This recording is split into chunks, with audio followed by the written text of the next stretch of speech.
नमस्कार दोस्तों, NSTV बिहार में आप सभी का हार्दिक स्वागत है। जैसा आप देख रहे हैं हमारे साथ हैं अररिया सांसद प्रदीप सिंह जी। आइए इनसे जानते हैं। जैसे आप सबको पता अररिया में बाढ़ आने वाला है और कई सारे पुल का काम चल रहा है। उस पुल के बारे में जानते हैं, कब तक काम चलेगा और कब वो काम पूरा हो जाएगा। सर, अभी जो जैसे बांसबाड़ी वाले रोड में झमटा वाला पुल टूट गया है और बांसबाड़ी वाले रोड में अररिया से आने जाने में लोगों को दिक्कत हो रही है, तो उसके बारे में क्या कहना चाहेंगे? कब तक काम स्टार्ट होगा और पूरा कब तक? देखिए, लगभग 150 ब्रिजों का काम, पुलों का काम हमने शुरू करवाया था। सबसे पहले तो 150 ब्रिज, लगभग 400 करोड़ से ऊपर का ब्रिज 1 साल के अंदर स्वीकृत करवा के, टेंडर करवा के हम लोगों ने काम शुरू कराया। लेकिन ये वैश्विक महामारी की वजह से पूरा दुनिया लॉकडाउन हुआ, उसी के तहत अररिया भी लॉकडाउन हुआ। तो 4 महीने से लगातार जब काम होना था वह काम तो हुआ नहीं। हम मानते हैं काम जब नहीं हुआ तो कहीं आधा बना, कहीं अधूरा है। परंतु हमने सेक्रेटरी साहब से कल बात किया है, अभी भी आपका इंजीनियर साहब से बात हुई हमारी। तो मैंने कहा कि यातायात को चालू करो। जो भी डाइवर्सन है, डाइवर्सन में प्रावधान नहीं था पहले, क्योंकि बरसात से पहले पुल बन जाना था। तो महामारी की वजह से नहीं बना, तो लोगों को खवासपुर से फारबिसगंज, खवासपुर से अररिया, खवासपुर से मुरौला, जो भी रोड है, तो सरकार का आदेश हो गया है और आज से लग गया है। लोग आप जाएंगे तो पता चलेगा। हम लोगों ने कहा है कि यातायात चालू रखो, बरसात में लोगों को कम से कम आने जाने की दिक्कत नहीं हो। जिला मुख्यालय, प्रखंड मुख्यालय, तो उस पर आज बात हुई है और 2-4-5 दिन, 1 हफ्ता में सब ठीक हो जाना चाहिए। सर, ये जो झमटा का पुल है, इस वजह से हर साल लोगों को बहुत ज़्यादा परेशानी हो रही है, आने जाने में दिक्कत होती है। तो क्या ये पुल अभी बन रहा है या फिर अभी प्रोसेस इसका लंबा है? झमटा परमान नदी में जो पुल जी है, 28 को टेंडर है, आप लोग देख लीजिएगा। पहले भी 4 बार तो इसका टेंडर आया है, लेकिन कोई संवेदक उसमें टेंडर नहीं डालने की वजह से उसका रेट बढ़ गया, मटेरियल का, बालू का, गिट्टी का, सीमेंट का, छड़ का। तो अभी हमने सरकार से कह के इंजीनियर्स का रिवाइज करवाया है और टेंडर हो भी जाता है, टेंडर तो हो ही जाएगा। हम कोशिश में है कि बरसात के अंदर इसका टेंडर करवा के वह आदेश निकाल दें और बरसात बाद काम शुरू होगा। मतलब ये जो बरसात खत्म होगी इसके बाद काम स्टार्ट हो जाएगा, लोगों को दिक्कत नहीं? 100% उसको बनने से कोई मैं कहना रोक नहीं सकता है। सर, बनेगा ही। इस एरिया में जैसे बाढ़ आती है, अगर कहा जाता है कि महानंदा बेसिन बन जाए तो इस एरिया में बाढ़ से मुक्त हो जाएंगे लोग। आप लोगों ने देखा होगा कि महानंदा बेसिन का सवाल मैंने पार्लियामेंट में उठाया और वो उठाने का परिणाम आया है कि अभी सर्वेयर टीम भी आ गई है और वो बड़ा प्रोजेक्ट है। महानंदा में किशनगंज से कटिहार फर्स्ट फेज का काम हुआ है। सेकेंड, थर्ड, फोर्थ फेज में परवान का, बकरा का, कनकई का, नौंदरा का, भलवा, जितनी नदियां हैं, नोना, ये सब का 3rd, 4th फेज में काम होना था। परंतु पहले नहीं हो पाया। जो हम तो अभी 1 साल 14 में तो हम नहीं थे सांसद, 5 साल के अंदर ही लोग करवा न सका। उसको मैं लगा हूँ और अभी उसका परिणाम आया है कि सर्वेयर टीम आया है और वो सर्वे होगा। लंबा काम है और परमानेंट काम है। मैं जो भी काम करूँगा अस्थायी रूप से उसका करना चाहता हूँ। लोगों को उम्मीद है सर आपसे कि आप अभी सांसद हैं, भले ही 1-2 साल लगेगा, लेकिन मुझे लगता है कि नदी का दोनों तरफ तटबंध होगा और बाढ़ से मुक्ति मिलेगी। सर, जैसे बाढ़ आ रहा है और इस बार भी बाढ़ आने ही वाला है और आ ही जाएगा, क्योंकि हर बार आता है और इस बार भी आएगा। तो यहाँ पे क्या NDRF की टीम वगैरह मुहैया हुई है? पहले से तैयारियाँ क्या है? 100% ये बाढ़ का जोन है, सरकार को भी पता है और जिलाधिकारी भी NDRF टीम का मांग किया है। अभी तो पानी नदी में आया है, कुछ एरिया में जो डाउन एरिया है वहाँ पानी है भी थोड़ा बहुत, परंतु बाढ़ की पूरी तैयारी है।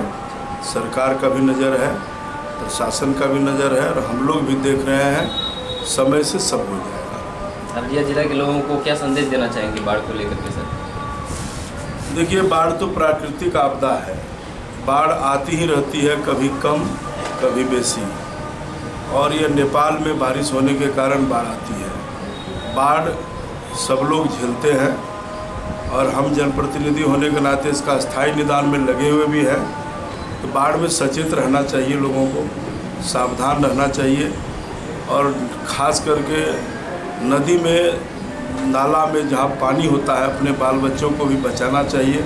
कई बार लापरवाही की वजह से किसी का बच्चे डूब जाता है, कोई सियाना आदमी भी डूब जाता है, तो पानी में इस तरह से नहीं तैरना चाहिए, उसको बच के रहना चाहिए।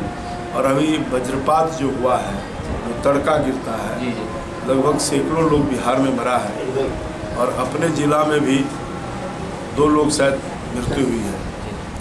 तो उन परिजनों को भी सरकार का मुआवजा मिलेगा, ऐसे परिवार के प्रति संवेदना व्यक्त करते हैं और बहुत मर्माहत हूँ। और तड़का में भी, यह भी प्राकृतिक आपदा, इससे भी बचने के लोगों को सावधानी रहना चाहिए, लोगों को निकलना नहीं चाहिए। इसलिए लापरवाही, ये तड़का गिरने से कोई रोक नहीं सकता है, लेकिन लोगों को चाहिए कि इससे बचने के लिए परहेज करना चाहिए, सावधानी बरतना चाहिए, यह काम लोगों को करना चाहिए। सर, अभी लोगों को डर है, जैसे अभी हम फील्ड में घूम रहे थे तो लोगों को डर है कि अभी इंडिया और नेपाल का कुछ अनशन चल रहा है, मन चल रहा है, उसकी वजह से बांध का काम रोक दिया गया है। तो लोगों में ये डर है कि पानी बहुत ज़्यादा आ रहा है, तो उसकी वजह से क्या कहना चाहेंगे? ऐसा नहीं है, लोगों को डरने की ज़रूरत नहीं है। और इंडिया और नेपाल से वार्ता भी हो रही है। चीन से हमारा संबंध खराब हुआ है। हालात तो देखिए, एक तरफ कोरोना महामारी, उससे भी सरकार लड़ रही है, दूसरा तरफ जो है चीन है, वो दूसरे का ज़मीन हड़पने की बात कर रही है। अब तो नेपाल में भी आंदोलन शुरू है। खुद जो है प्रचंड जो है कम्युनिस्ट का जो प्रधानमंत्री पूर्व रहा है, वो कह रहा है ओली पर कि भाई तुमने देश को बेच दिया, चीन से पैसा खा गया, उसका कई गांव हड़प लिया है चीन, 12 गाँव। तो इस तरह का वार्ता तो नेपाल में ही अपने गृह युद्ध छुड़ा हुआ है। तो ये सब चलेगा नहीं। और भारत से हमारा संबंध रोटी और बेटी का है, खून का रिश्ता है नेपाल से, वो टूट नहीं सकता है। सरकारें कोई तोड़ ले, लेकिन यहाँ की बच्ची की शादी वहाँ हुआ है, वहाँ की लड़की की शादी इंडिया में है, क्या इस संबंध को तोड़ सकता है? इसलिए वो संबंध सरकार का भी बस की बात नहीं है नेपाल का, वो संबंध तोड़ लेगा। संबंध तोड़ लेगा तो उसका देश टूटेगा, सर ये हो नहीं सकता। अभी प्रधानमंत्री जी ने एक गरीब कल्याण रोजगार योजना का अभी बिहार में स्टार्ट किया है उन्होंने, अभी कुछ दिनों पहले। अररिया में भी बहुत सारे अपने प्रवासी मजदूर आए हुए हैं सर, इसके बारे में, रोजगार के बारे में अभी भी लोग, अभी जस्ट कुछ दिन पहले गए तो आप पता कर लीजिए, सारे गरीब का जितना प्रवासी मजदूर का सबका राशन कार्ड ये बन रहा है, सूची। अभी जिला अधिकारी उस काम में लगे हुए हैं।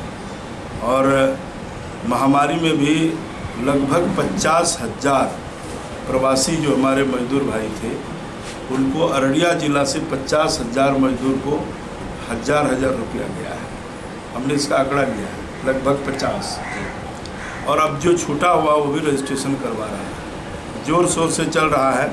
और सरकार संक्रमण के घड़ी में हमारे माननीय प्रधानमंत्री ने जो कर दिखाया है, 3 महीने तक लोगों को चावल और दाल फ्री दिया है, खाते में पैसा दिया है।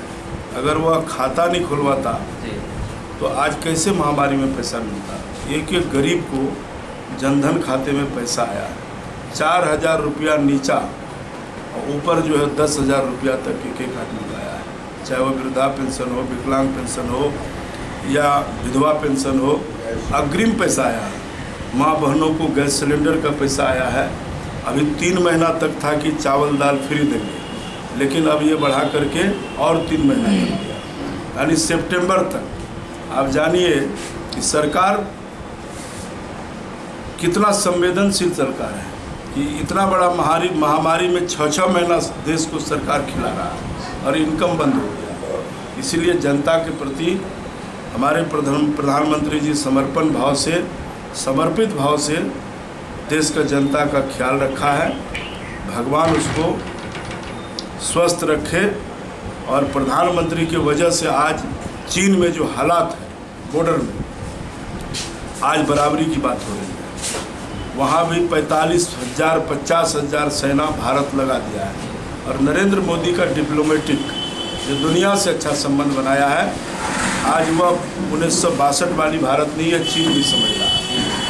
इसलिए अगर वो एक गोली ठोकेगा इधर से 100 गोला ठोकने का तैयारी है। यह प्रधानमंत्री का। तो प्रधानमंत्री भी देश का बहुत सेनापति के रूप में काम कर रहे हैं। एक कहावत है कि सेनापति अगर मजबूत रहे, सेना कमज़ोर भी रहे तो जंग जीता जा सकता है। हमारे देश का प्रधानमंत्री जो सेनापति है वह भी मजबूत है और भारत का सेना भी मजबूत है। तो जंग तो जीतबे करेंगे और चीन को भागना पड़ेगा। अब नहीं भागेगा तो चीन का टुकड़ा टुकड़ा होगा इस बार, क्योंकि हमारे साथ लगभग 200 देश खड़ा।